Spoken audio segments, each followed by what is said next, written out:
विहिरीतल्या भूताने? मग काहीतरी उपाय सुचवा बाबा, मी माझ्या बाळासाठी काय पण करीन. बाई, तू काळजी करू नकोस, बाबांवर विश्वास ठेव, सगळं काही चांगलं होईल. थोडा धीर धर. कसा धीर धरू बाबा, कसा धीर धरू?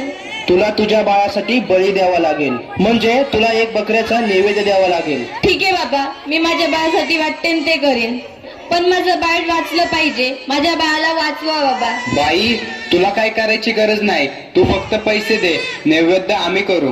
ठीक आहे बाबा, मी वाटेल तेवढं पैसे देईन, पण माझं बाळ वाचलं पाहिजे.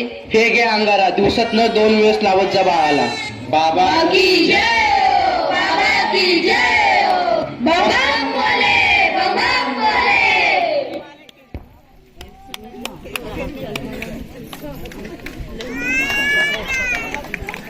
असं काही ताप कमी नाही झाला. काल बाबाकडे जाऊन पण काय बी फरक पडला नाही.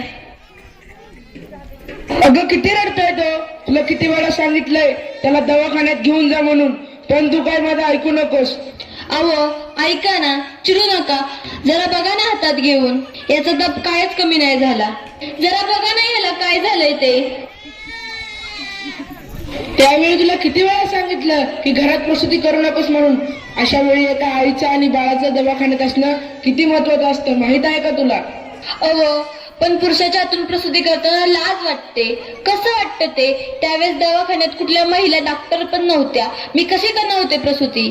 अगं याचं अंतर तव्यासारखं दापलंय, अशी कशी गाफील असतेस तू? अहो मग काहीतरी करा ना. दादा, लवकर जाऊन वैद्यांना बोलव.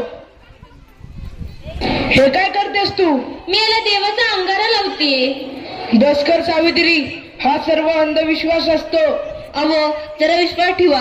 हे बघा, याचा ताप कमी होतोय, कपाळ पण अगदी थंड पडलंय. या बघा ना जरा. उठ ना बाळा, उठ, डोळे उघड. हे बघ तुझी मम्मी तुला बोलवतीये. उठ ना पिल्लू, आई तुला आवाज देतीये. उठ ना बाळा. काय झालं? अहो याला काय झालं? हा उठत का नाहीये आणि डोळे पण उघडत नाहीये. ए बाळा उठ ना, काय झालं? अहो काय झालं याला? हा सास गप्प गप्प काय? ए उठ ना बाळा, काय झालं तुला? अहो बघा ना जरा. आणि नाही राहणार मी अडाणी. मी शिकेन, मी नक्की शिकेन. कारण उद्या एखाद्या कुण्या आईला उपचाराच्या कमतरतेमुळे आपल्या बाळाला मुकावे लागणार नाही. मी शिकेन, मी नक्की शिकेन. शाबास सावित्री, शाबास. मला तुझ्याकडून हीच अपेक्षा होती.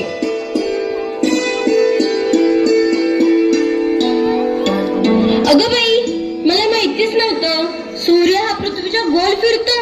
अगं सूर्य पृथ्वीच्या गोल फिरत नाही, पृथ्वी सूर्याभोवती फिरते, समजलं? चल गावंढळ. तुम्ही मला सारखं सारखं गावंढळ म्हणत जाऊ नका हो. लाट शरम सगळी विकून खाल्ली आहे या सावित्रीने.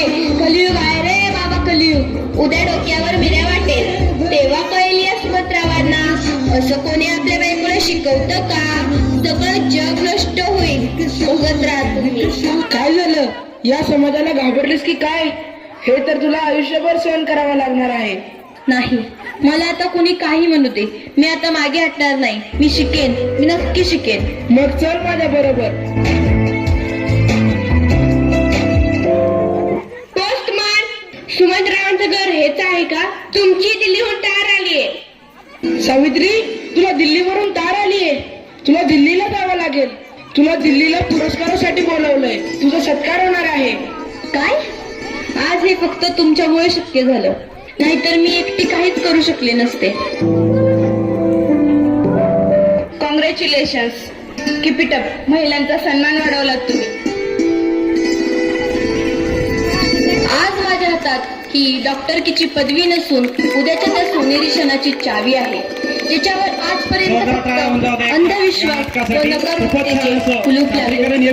माझ्या देशात अशा अनेक महिला आहेत ज्यांची स्वप्न चुलीच्या धुरात होऊन गेली आहेत. मला असं वाटतं ही स्वप्नांची पतंग खुल्या आकाशात उडावी आणि प्रत्येक घरात सुमंतराव असावे, कारण हे या पतंगाच्या दोऱ्याला कधीच कापू देऊ नये. हे करणं खूप अवघड तर आहेच, पण अशक्यही नाही. सावित्री, चुकलं माझं, मला माफ कर. मी तुला नाही ते बोलले. तू आज शिकून समाजाला धडा शिकवलास. आम्ही काय आडाने त्या आडानेच राहिलो, आता आम्ही पण शिकणार. खरं सावित्री, चुकलं आमचं, माफ करा मला. खूप